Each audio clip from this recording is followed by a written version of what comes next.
이 시간 하나님의 말씀 공독하겠습니다. 히브리서 11장 1절부터 10절까지 보겠습니다.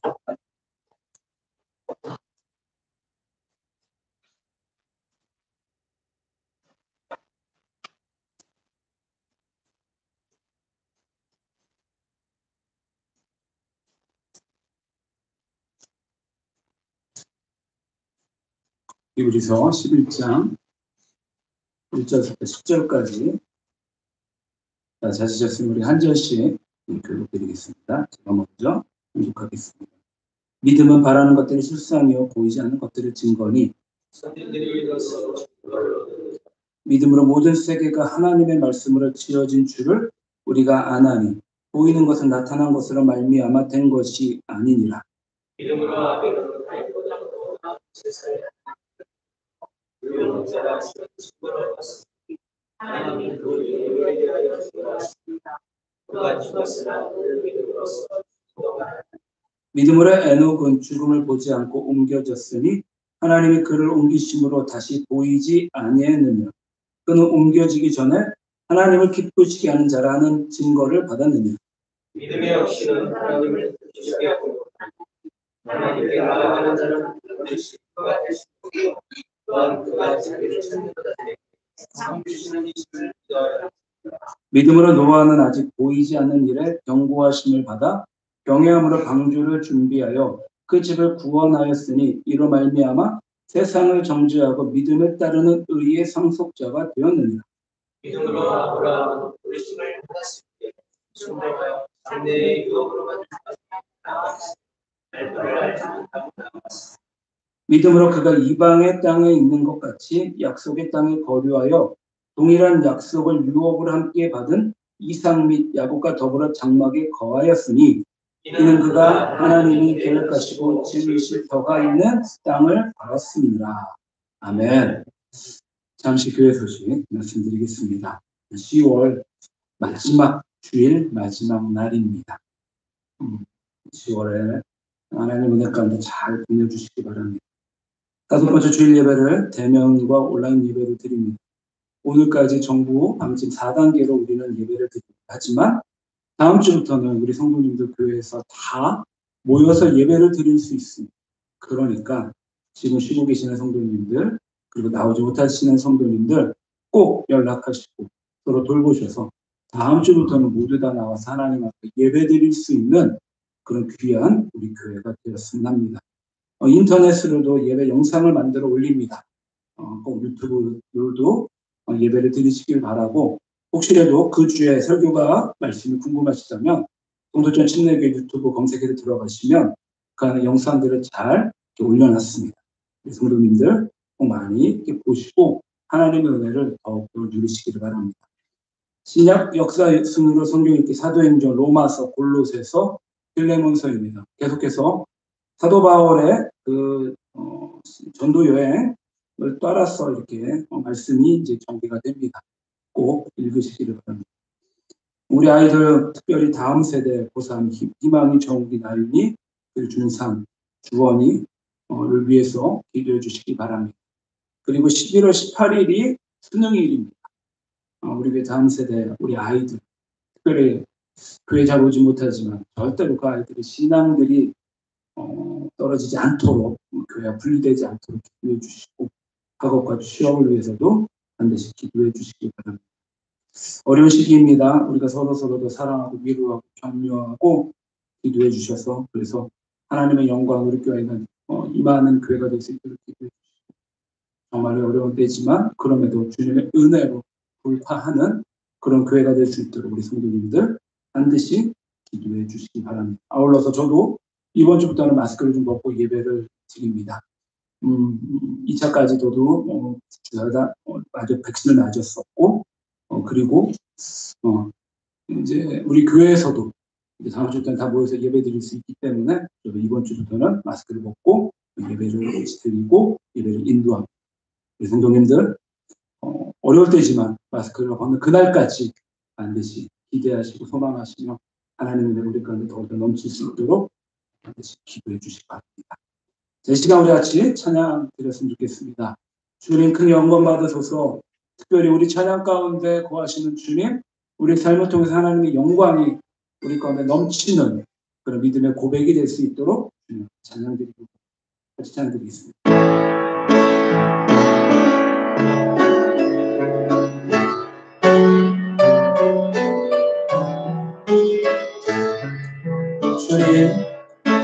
주님 큰 영광 받으소서. 홀로 찬양 받으소서. 모든 이름 위에 뛰어난 온 땅과 하늘이 다 찬양해. 겸손하게 흐르는 주 이름 앞에 영광 돌리세. 모든 전도 선자 예수 주님께 찬양을. 모든 영광과 존귀와 능력 받으소서. 받으소서. 평강과 존귀와 능력 받으소서. 받으소서. 그리스도 살아계신 하나님. 처음부터 한번 더 고백합니다. 주님, 주님 큰 영광 받으소서. 홀로 찬양 받으소서. 우리 뛰어난 온 땅과 하늘이 다 찬양해. 겸손하게 우리를 뚫고 주 이름 앞에 영광 올리세. 모든 정성 독생자 주님께 찬양을. 모든 영광과 존귀와 능력 받으소서. 받으소서. 모든 영광과 존귀와 능력 받으소서. 받으소서. 그리스도 살아계신 하나님. 모든 영광과 존귀와 능력 받으소서. 받으소서. 모든 영광과 존귀와 능력 받으소서. 받으소서. 그리스도 살아계신 하나님.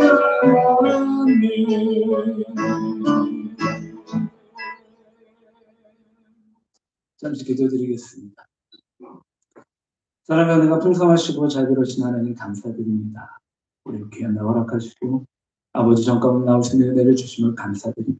주님, 이 시간 하나님의 문을 여시고 우리 가운데 성령의 놀라운 은혜로 가득가득 충만히 채워지는 그런 아침 되게 해주시옵소서.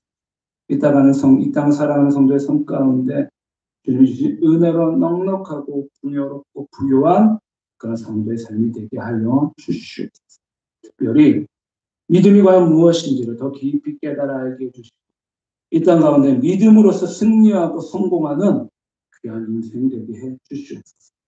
감사드리며 예수님의 이름으로 기도드리옵나이다. 아멘.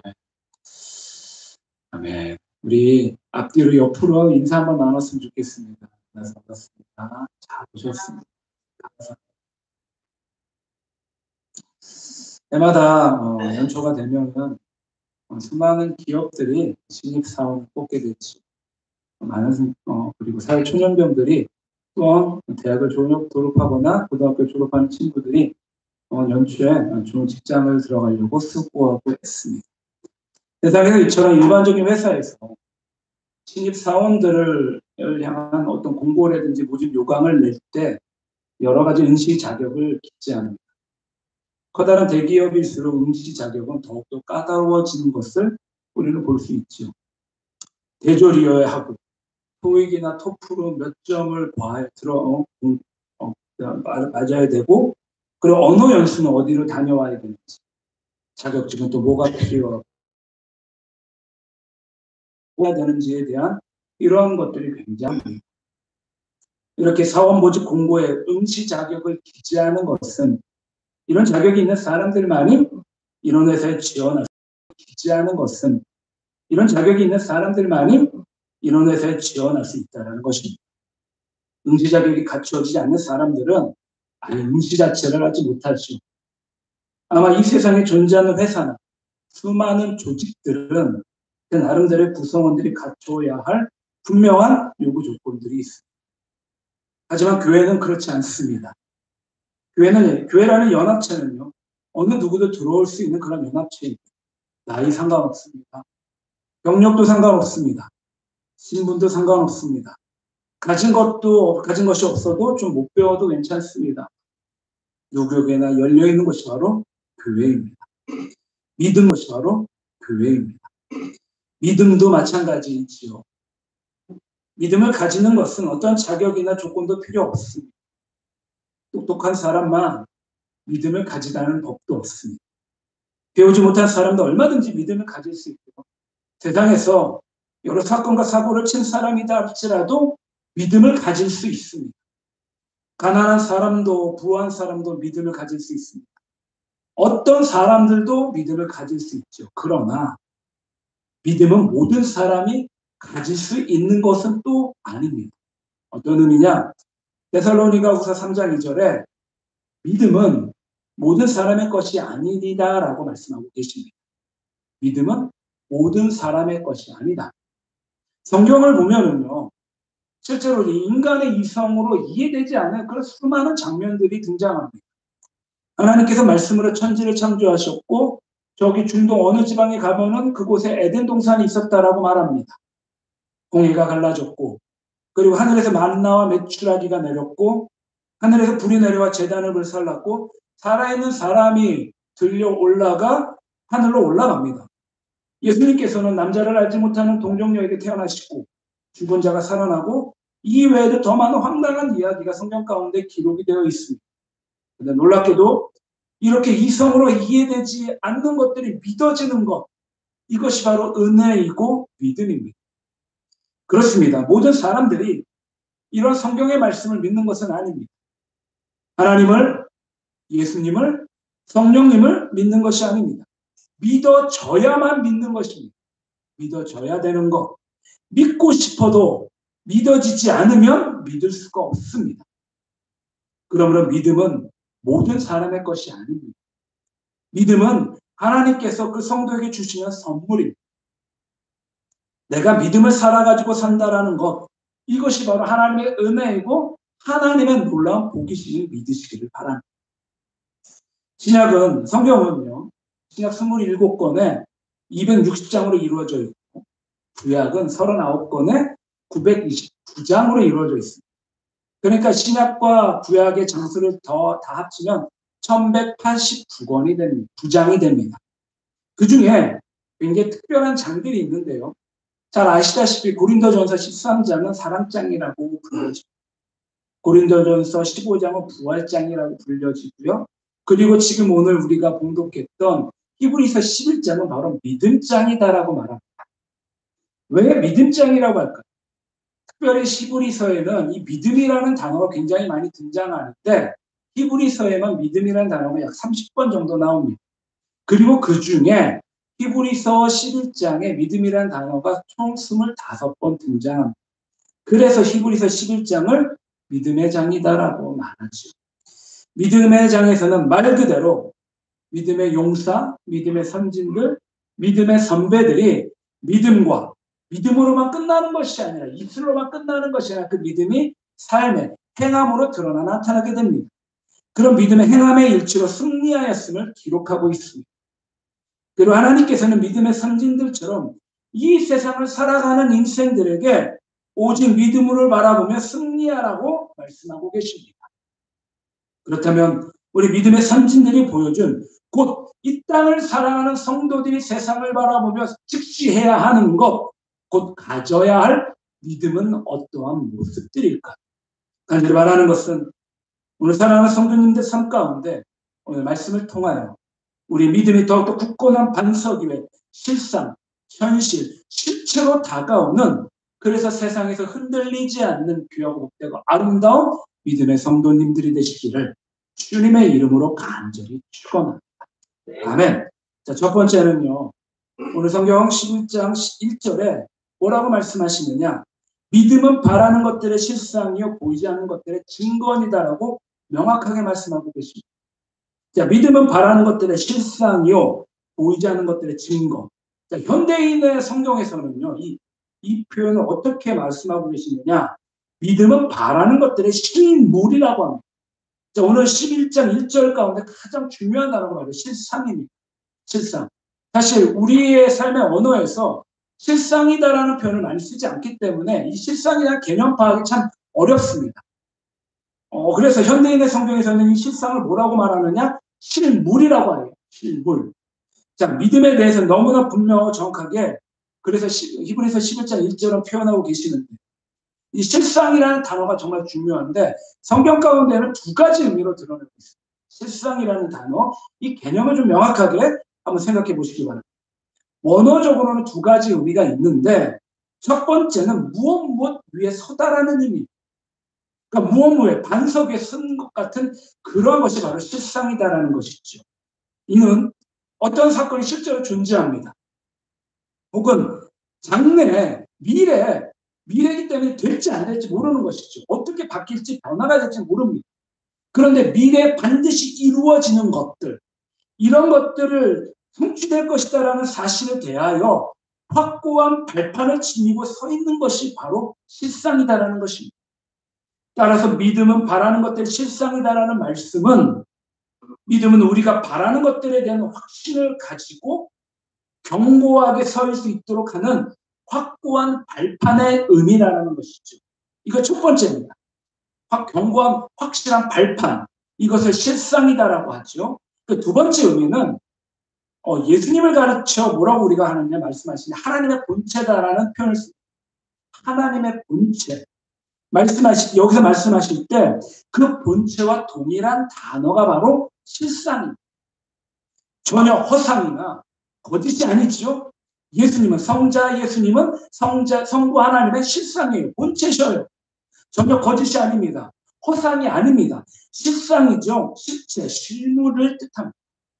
그러니까 믿음이다라는 것은 하나님의 약속에 근거하여 우리가 바라고 소망하는 것들이, 즉 미래의 것들이 지금 이미 실체적으로 달성된 것으로 받아들이고 소유하고 이루어지고 누리고 있음을 확신하는 것입니다. 이게 바로 믿음이에요. 그러니까 실상의 두 가지 의미를 조금 더 믿음이다라는 단어로 말씀을 드리면 이런 겁니다. 하나님의 말씀에 단순히 동의하는 것 이상으로 하나님의 말씀을 인정합니다. 동의합니다. 이것도 믿음이에요. 그런데 그 이상의 것들로 하나님의 약속이 하나님의 신실한 능력과 그 신실함에 의하여 반드시 성취될 것으로 확신하고 아직 이루어지지 않지만 그것에 대하여 너무나 커다란 확신이 있기 때문에 그것을 이미 이루어진 것으로 받아들이는 것이 바로 믿음이다라는 것입니다. 그것이 바로 실상이에요. 다시 말씀드리면 보이지 않는 미래에 성취될 일들을 현재 시점에서 이루어진 것으로 확신하며 그것을 누리며 살게 하는 것이 바로 믿음이고 그렇기 때문에 믿음은 우리의 기대와 우리의 소망의 근거가 된다는 것입니다. 그렇습니다. 믿음은 오늘 말씀 히브리서 11장 1절처럼 보이지 않지만 바라는 것입니다. 보이지 않지만 소망하는 것입니다. 보이지 않지만 확신을 가지고 행동하는 것입니다. 로마서 8장 24절부터 25절에도 이렇게 표현하고 있습니다. 우리가 소망으로 구원을 얻었음에 보이는 소망이 아니니, 보이는 소망이 아니다라고 말합니다. 보는 것을 누가 바라려? 만일 우리가 보지 못하는 것을 바라면 참음으로 기다릴지니라. 그러니까 바울은 보이는 소망이 아니다라고 말씀하고 계십니다. 하나님의 자녀들은 보이지 않는 소망을 가지고 있기 때문에 참고 기다린다라고 말하고 계시죠. 비록 지금 경험하지 못하고, 비록 지금 누리지 못하고, 비록 지금 만져지지 못하고, 비록 지금 확인하지 못하지만 하나님의 약속을 믿기 때문에 소망하고 기대합니다. 보이지 않았지만 그렇게 될 것이다라고 소망하며 우리는 믿음으로 인내합니다. 도마는요, 다른 제자들이 부활하신 예수님을 보았다라고 말합니다. 근데 도마는 믿지 못했어요. 너무나 안타깝죠. 도마는요, 이렇게 말합니다. 예수님 만나기 전에 내가 그의 손에 못자국을 보며 내 손가락을 그 못자국에 넣고 내 손을 창에 찔린 옆구리에 넣어보지 않고는 믿지 않겠다라고 말합니다. 어떻게 보면 지극히 합리적이고 이성적인 사람이에요. 보고 내가 그 찔러본 그 창자리에 내 손가락을 넣어보지 않으면 난 도무지 믿지 않겠다라고 말합니다. 근데 놀랍게도 8일 후에 예수님께서 도마에게 직접 나타나십니다. 그리고 예수님은 도마에게 못 박힌 내 손을 보고 내 손을 창에 찔린 내 옆구리에 넣어보라라고 말씀하시죠. 그러면 이렇게 말씀하십니다. 요한복음 20장 27절에 믿음이 없는 자가 되지 말고 믿는 자가 되라. 너는 나를 본 거로 믿느냐? 보지 못하고 믿는 자들은 복되도다 하십니다. 우리가 얼마나 복된 자들인가. 직접 보지도 않고 그 창자국에 그 못자국에 내 손을 찔러보지 않고 그게 물리적으로 확인하지 않아도 믿어지는 것. 우리가 얼마나 복되고 귀하고 아름다운 그런 성도들이지. 예수님께서는 보지 않고 믿는 자들이 복되다라고 하시며 믿음은 보이는 것들이 아니라 보이지 않는 것들을 바라며 보는 것이다라고 말씀하고 계십니다. 정말로 귀하고 복되고 아름다운 말씀. 예수님께서 우리가 그렇게 귀하다고 말씀하십니다. 믿음은요, 사막에 강을 내시고 광야에 길을 내신 능치 못하심이 없는 그런 전능하신 하나님의 도우심을 바라보며 미래를 믿는 것입니다. 볼 수 없지만 보는 것 같이 없는 것을 있게 하시는 창조주 하나님으로 내 삶의 주인으로 믿는 것입니다. 사랑하는 성도님들, 간절히 바라는 것은 우리가 세상 가운데 흔들리지 않는 반석, 그 실상 위에 보이지 않는 그 미래의 그 실상들을, 실체들을 지금 현재로 가져오셔서 그 신실한 믿음으로 그 성도님들의 신앙을 잘 지켜나가시는 귀하고 복되고 아름다운 성도님들이 되시길 주님의 이름으로 간절히 축원합니다. 아멘. 그래요. 실체입니다. 믿음은 우리의 실상이에요. 우리의 실체예요. 현실입니다. 실물입니다. 자, 그래요. 그런데 우리 믿음은요, 우리가 이해할 수 없을 때에도 순종해야 됩니다. 인정되지 않았을 때에도 그 믿음을 따라가야만 합니다.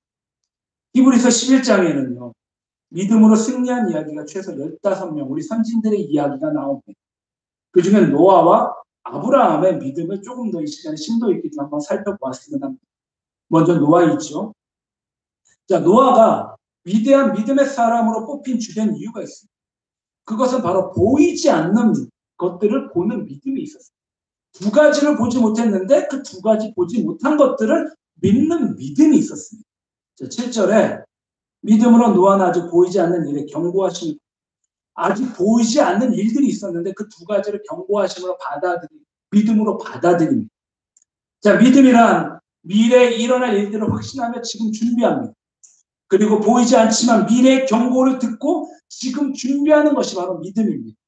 노아는 놀랍게도 보이지 않는 일들의 경고하심을 받고 그 일들의 현실 지금에 현재 준비하고 있었습니다. 자, 창세기 6장에 보면은요, 노아 시대에 하나님께서 죄악으로 관영한 이 세상을 바라보시며 이 세상을 심판하시기로 작정하십니다. 그리고 하나님께서는 노아에게 찾아오셔서 이렇게 말씀하시죠. 죄악으로 관영한 이 세상을 땅과 함께 멸하리라. 나는 물로 세상을 멸할 테이니 너는 방주를 만들라라고 명령하십니다. 당시 성적으로 엄청나게 타락했던 그 노아의 시대에 하나님께서 홍수로 멸하시겠다라고 노아에게 말씀하십니다. 그리고 하나님께서는 당시 사람들에게 회개하고 죄를 뉘우치고 돌아올 기회를 허락해 주십니다. 몇 년을 주셨냐면은 아주 넉넉하게 120년이라는 세월을 주십니다. 그리고 노아는 산꼭대기에 방주를 지으면서 사람들에게 전했을 것입니다. 그런데 사람들은 듣지 않았어요. 왜 사람들이 듣지 않았냐면 보지 못했기 때문입니다. 뭘 보지 못했을까요? 노아는 보지 못한 두 가지를 믿었지만 세상 사람들은 보지 못한 두 가지를 믿지 않았어요. 첫 번째는요. 사람들을 당시의 비를 보지 못했기 때문에 믿지 못했어요. 이게 무슨 의미냐? 자, 그 전까지는 노아 시대까지는 비가 오지 않았습니다. 세상에서 비라는 것을 구경조차 못했어요. 인류의 최초의 비는 노아 홍수 때 내린 비가 최초의 비입니다. 그러니까 당시 사람들은 하늘에서 물방울이 떨어진다는 것을 상상조차 할 수 없었고 노아는 완전 미친 사람 취급을 받았습니다. 이런 노아는 1년 내내 좋은 기후를 유지하는 환경 속에서 어마어마한 홍수에 대한 예고를 듣고 거대한 배를 만들라라는 하나님에 대한 명령을 받게 됩니다. 하나님의 말씀에 대한 보이는 증거는 하나도 없어요. 하나도 없는 상황에서 노아는 너무나 현실과 동떨어지는 그런 하나님의 명령을 받게 됩니다. 따라서 노아는 지금 눈에 보여지는 현실을 믿을 것인지 아니면 보이지 않는 하나님의 말씀을 신뢰할 것인지에 대해 기로에 서게 됩니다. 그야말로 세상을 선택할 것인지 아니면 하나님의 선택할 것인지에 대한 문제에 봉착하게 되지요. 물론 노아는 당연히 한치의 망설임 없이 세상을 선택하지 않고 하나님을 선택하게 됩니다. 하지만 노아의 그 선택은 세상적인 관점에서 보았을 때, 육신의 눈으로 보았을 때, 사람의 이성으로 보았을 때 완전한 상식에서 벗어난 그러한 선택이었으면 틀림이 없습니다. 그야말로 노아는 바라는 것들의 실상이 믿음이다라고 하는 것을 실제로 보여주는 믿음의 거장이었습니다. 분명 폭우는커녕 가랑비조차 오지 않은 상황이었지만 노아의 마음속에는 이미 홍수가 일어나고 있었습니다. 홍수는 아직 눈에 보여지지 않은 현실의 일이었음에도 불구하고 노아의 마음속에는 이미 홍수가 믿음으로 놀랍게도 일어나고 있었음을 고백합니다. 자, 두 번째로 노아는 무엇을 믿었느냐? 세상 사람들은 무엇을 믿지 않았느냐? 사람들은 산꼭대기에 방주 만드는 것을 본 적이 없었기 때문에 믿지 못했어요. 하지만 노아는 하나님의 명령을 듣고 산꼭대기에 뭘 만드느냐? 방주를 만들게 됩니다. 참 신기하죠. 최소한 방주를 만들려면요, 강이나 바다에 만들어야 하는데 하나님께서는 산꼭대기에다 방주를 만들라고 명령하십니다. 그리고 노아는 배를 한 번도 만들어 본 적도 없는 그러한 사람입니다. 그런 작은 배도 한번 만들어 본 적이 없는 사람에게 방주의 크기는 길이 무려 135m, 넓이 22m, 높이는 13m에 달하는 무려 3층 높이의 그런 배를 산꼭대기에 만들라고 명령하십니다. 그것뿐만이 아닙니다. 혈육이 있는 모든 생물들, 새들, 가축들, 암수 한 쌍씩 해서 방주에 함께 실어 생명을 보존하라고 명령하시죠. 뿐만 아니라 노아는 모든 생물들이 먹을 양식을 저축하라고 하십니다. 도저히 노아의 입장에서는 이해할 수 없는 그런 말씀입니다. 분명 역사상 노아만큼 하나님으로부터 황당하게 느껴지는 명령을 받은 인물도 없을 것입니다. 그러나 노아가 하나님의 요구하시는 말씀을 들었을 때 창세기 6장 22절에 노아가 그와 같이 하여 하나님이 자기에게 명하신 대로 다 준행하였느니라 라고 말합니다. 노아는 하나님께서 하신 말씀들이 분명히 다 이해되지 않았을 것입니다. 하지만 하나님의 말씀에 다 준행하였다라고 성경은 말씀하고 계십니다. 그리고 노아는 120년 동안의 방주를 짓습니다. 말이 120년이지 도저히 상상이 되지 않는 그런 기간입니다. 한 번도 비가 오지 않는 세상에 그 오랜 시간 방주를 짓는 노아의 모습을 보면서 사람들은 부정적인 이야기들을 노아에게 했고 노아는 그것들을 들을 때마다 때때로 마음을 많이 빼앗겼을 것입니다. 하지만 그럼에도 불구하고 노아는 꿋꿋하게 하나님께서 명령하신 그 방주를 산꼭대기에 짓습니다. 우리도 하나님의 약속의 말씀을 듣고 확신하고도 때로는 단 하루도 넘기지 못할 때가 참 많이 있습니다. 오늘도 하나님 말씀을 듣고 확신합니다. 그런데 또 내일이라는 시간이 나올 때, 내일을 갔을 때 세상 가운데 부딪히는 환경들과 사람들, 또 나의 육신적인 생각과 감정과 그런 모습들 가운데 하나님의 그 약속의 말씀을 잃어버릴 때가 참 많이 있습니다. 순종하지 못할 때는 더욱더 많이 있죠. 그런데 노아는 한 달도 아니고 1년도 아니고 50년도 아니고 무려 120년이나 하나님 앞에 순종했습니다. 하나님의 약속의 말씀을 믿고 믿음으로 방주를 만들어 갑니다. 그래서 방주라는 실체를 만드는 행함으로 그 믿음을 실천하게 됩니다. 이것이 바로 노아의 신실한 믿음이었습니다. 두 번째는요, 아브라함의 믿음입니다. 아브라함의 믿음. 아브라함의 믿음을 우리가 표현하자면 고난 속에 어떤 그런 믿음이다라고 말할 수 있습니다. 이런 아브라함 역시 보이지 않는 미래를 향해 현재 발걸음을 하나님의 그 부르심을 받았던 그런 믿음의 조상이 바로 아브라함이었습니다. 그리고 하나님께서 불러주셨을 때 그 부르심에 순종하지. 그 누구보다도 하나님의 그 부르심에 순종한 믿음의 조상이 바로 아브라함입니다. 그는 어디로 가는지조차 알지 못했고 하나님의 가라는 명령에 순종하게 됩니다.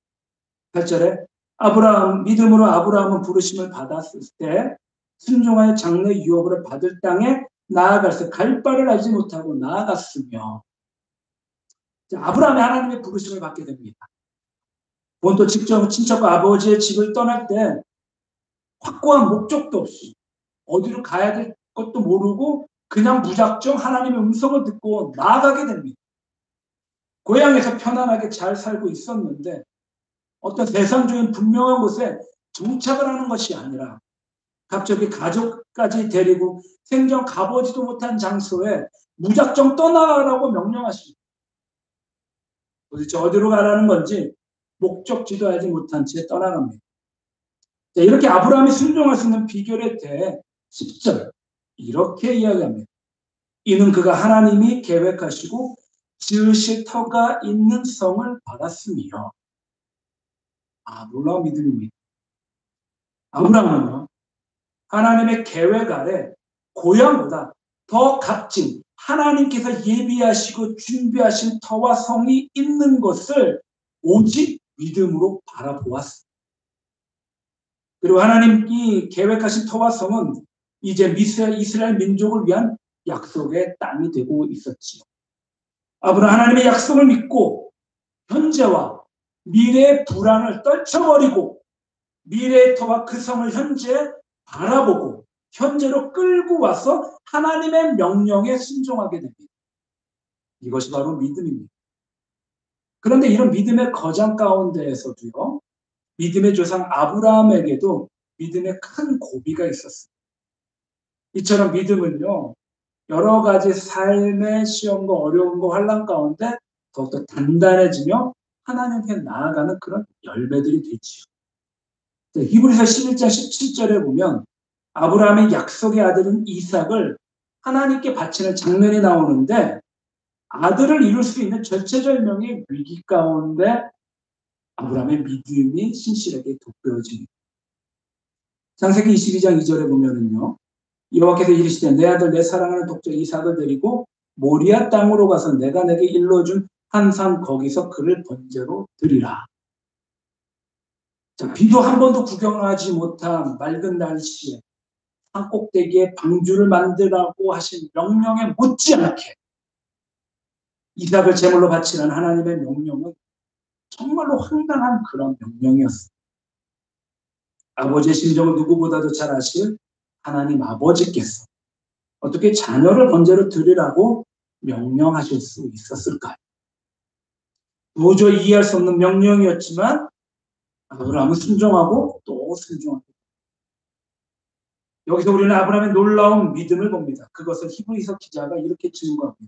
19절에 그가 하나님이 능히 이삭을 죽은 자 가운데서 다시 살리실 줄로 생각하는지라 비유컨대 그를 죽은 자 가운데서 도로 받은 것이니라.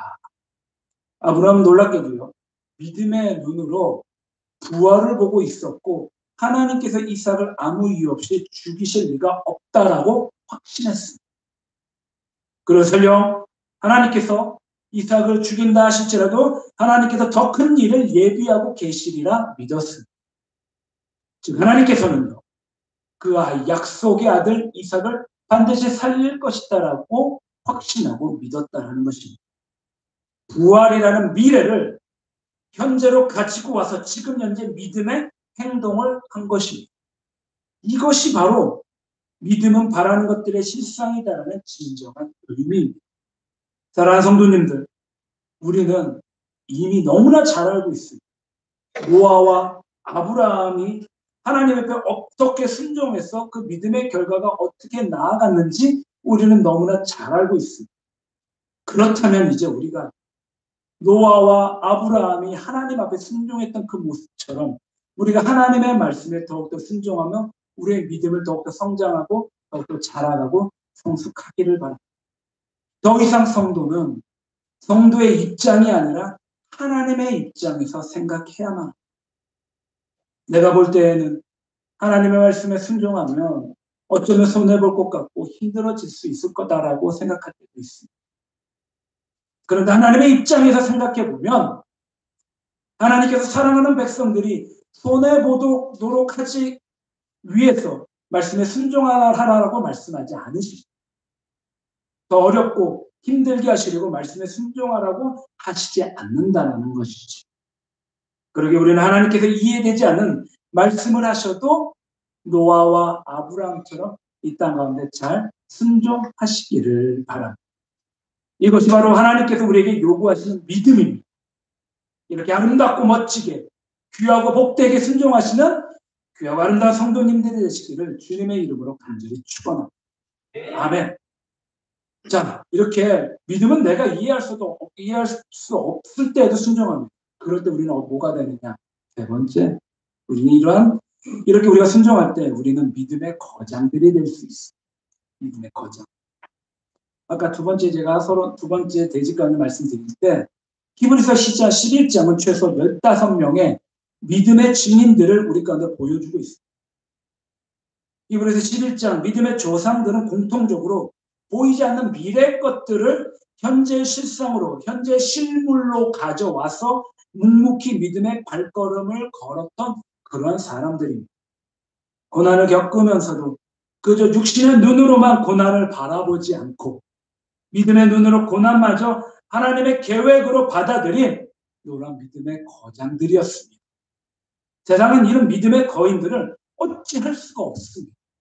핍박을 해도 소용없고 경제적으로 압박을 가해도 소용없고 심지어는 목숨을 빼앗아도 소용이 없습니다. 심지어는 히브리서 11장 38절에 이런 사람은 세상이 감당하지 못하느니라라는 말씀처럼 이런 믿음의 거장들은 세상이 도저히 감당할 수가 없습니다. 32절부터 이처럼 세상이 감당하지 못하는 사람들이 믿음의 선배들이 어떤 인생을 살아왔는지 히브리서 가운데는 쭉 말씀하고 계시는데요. 먼저 어떤 선진들은 믿음으로 나라를 구합니다. 기드온, 입다, 삼손, 다윗의 이야기들이 있죠. 놀랍게도 기드온은 고작 300명으로 미디안, 아말렉, 동방사람 연합군 14만 5천 명을 이깁니다. 놀랍죠? 이건 말이 안 됩니다. 300명도 아니고 3,000명도 아니고 300명으로 13만 5천 명을 어떻게 이깁니까? 무려 400배가 넘는 군대를 이깁니다. 하지만 믿음의 성도들에게 하나님께서 함께 하시면 300명이 13만 5천 명을 이기는 기적들이 일어납니다. 기드온은 그러한 승리를 마음에 항상 품고 있었습니다. 그것이 믿음이죠. 그러기에 승리할 수밖에 없었습니다. 또한 믿음의 사람인 사사 삼손은 원수의 나라 블레셋을 여러 번 쳐서 승리하게 됩니다. 사사 입다는 암몬 족속을 물리쳤었는데 중요하게도 입다, 이 마음 가운데 무엇이 들어가 있었느냐? 사사기 11장 29절에 여호와의 영이 입다에게 임했다라고 말씀합니다. 여호와의 영, 즉 믿음의 사람에게는 성령님께서 함께 하십니다. 여호와의 영이 임한 사람은 나라를 구하는 능력을 얻게 됩니다. 또한 믿음의 사람이 하나님의 의를 행할 때 세상이 감당하지 못합니다. 이는 사무엘을 가리킵니다. 사무엘은 의로운 사사이자 선지자였죠.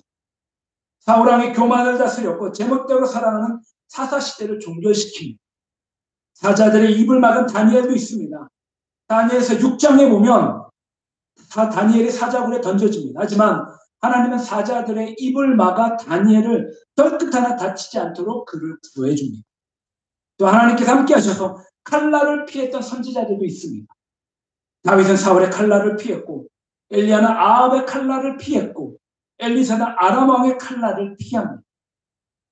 또 많은 선진들은 심한 고문과 조롱과 채찍과 결박과 옥에 갇히는 시련들을 당합니다. 구약의 예레미야, 미가야 같은 선지자들, 신약의 바울과 같은 사람들이 이에 해당이 됩니다. 돌에 맞은 사람들도 있습니다. 구약의 스가랴, 예레미야, 신약의 스데반, 사도 바울과 같은 분들이며 심지어는 톱으로 켜서 죽임을 당했다라고 하는 믿음의 선진들도 있습니다. 전승에 따르면 선지자 이사야가 므낫세 왕에 의하여 톱으로 켜서 순교를 당했다라고 전합니다. 이처럼 수많은 믿음의 사람들이 궁핍과 환난과 그런 학대를 당합니다. 하지만 그들은 바라는 것들의 실상을 그 마음에 품고 있었기 때문에 그 모든 것들을 견디고 승리할 수 있었고 세상이 그 사람들을 감당할 수 없었다라고 성경은 증언하고 있습니다. 사랑하는 성도님들, 이처럼 믿음의 사람들이 세상 가운데 잘 될 때도 있지만 때로는 온갖 핍박을 당하고 비참한 최후를 맞이하기도 합니다. 39절과 40절에 이 사람들은 다 믿음으로 말미암아 증거를 받았으나 약속된 것을 받지 못하였으니 이는 하나님은 우리를 위하여 더 좋은 것을 예비하였은즉 우리가 아니면 그들로 온전함을 이루지 못하게 하려 하십니다. 이를 통해 알 수 있는 것은 믿음의 사람이다라고 해서 반드시 모든 일들이 잘 풀리고 세상 가운데 잘 되지 않는다라는 것을 의미합니다. 믿음은 세상에서 세상적인 성공을 보장하지 않습니다. 도리어 믿음 때문에 온갖 고난과 어려움에 당할 때도 있지. 중요한 것은 믿음의 사람들이 이런 가시적인 세상적인 성공과 실패에 연연하지 않는다라는 것입니다. 늘 하나님을 바라보기 때문에 천국을 기대하고 소망하고 있기 때문에 성도에게 세상의 성공이나 세상의 실패는 그렇게 중요하지 않다는 것입니다. 근본적인 것은 승리도 주님을 위한 것이고 실패도 주님을 위한 것입니다. 우리 성도의 모든 삶의 영역은 주님을 위한 것입니다. 로마서 14장 8절에 우리가 살아도 주를 위하여 살고 죽어도 주를 위하여 죽나니 그러므로 사나 죽으나 우리가 주의 것이다. 아멘. 믿음의 세계에서는 세상적인 성공이냐 세상적인 실패냐가 중요한 것이 아닙니다. 세상적으로 실패한 것 같아도 하나님 앞에서 영적으로 보면 성공합니다. 혹시 우리가 세상 가운데 주님을 위해서 고난과 고통과 핍박을 당하였다면 그건 실패가 아니라 하나님 앞에서 위대한 성공입니다. 간절히 바라는 것은 우리가 때로는 아무리 어려운 삶의 상황에 있다고 할지라도 원망하거나 포기하지 않고 우리를 위하여 모든 것을 합력하여 선을 이루시는 그 하나님의 놀라운 그 섭리의 손길을 다른 무엇보다도 믿음의 눈으로 바라보시며 하나님 앞에 진정을 승리하시는 귀하고 복되고 성도님들이 되시기를 주님의 이름으로 간절히 축원합니다. 아멘. 말씀을 정리하겠습니다. 히브리서 11장에는 믿음이 없이는 하나님을 기쁘시게 할 수 없다라고 말씀합니다. 성도에게는 반드시 믿음이 있어야만 합니다. 사도 요한은 세상을 이기는 것은 믿음이다라고 말합니다. 예수님께서도 믿는 자에게는 능치 못함이 없으시다라고 말씀합니다. 특별히 하나님께서 믿음의 선진들의 삶을 통하여 믿음으로 인생을 직면하라고 말씀하고 계십니다. 우리도 다른 누구들보다 믿음의 선진들처럼 내가 볼 수 없을 때에도 믿어야 하며 이해할 수 없을 때에도 순종하시기를 바랍니다. 또한 내가 얻지 못할 때에도 끝까지 하나님을 신뢰하며 우리 모두가 이 믿음을 가지고 승리하시는 귀하고 복되고 아름다운 그런 주님의 성도님들이 되시기를 이 아침에 주님의 이름으로 간절히 축원합니다. 아멘. 기도합니다. 사랑하는 풍성하신 우리 인생 가운데 풍요로우신 하나님 아버지, 믿음은 바라는 것들의 실상 즉 실물이고 실체임을 확신하는 그 말씀을 주셔서 감사합니다. 하나님, 우리에게도 믿음의 조상들과 같은 믿음을 선물로 주시옵소서. 그래서 믿음의 눈으로 이 땅의 모든 것들을 바라보게 하시고 세상에 유한하고 물리적이고 썩어진 것들에 대한 그런 소망을 두지 않게 하여 주시옵소서. 오직 주님과 함께, 아버지와 함께, 주님과 함께 복되고 성공적인 삶을 살아가게 하시고 오직 믿음으로 승리하는 우리 모두가 되게 하여 주시옵소서. 그래서 아버지, 믿음을 이 땅 가운데 실상으로 실물로 실체로 바라보는 귀하고 복되고 아름다운 성도들이 되게 하여 주시옵소서. 감사드리며 예수님의 이름으로 기도드리옵나이다. 아멘.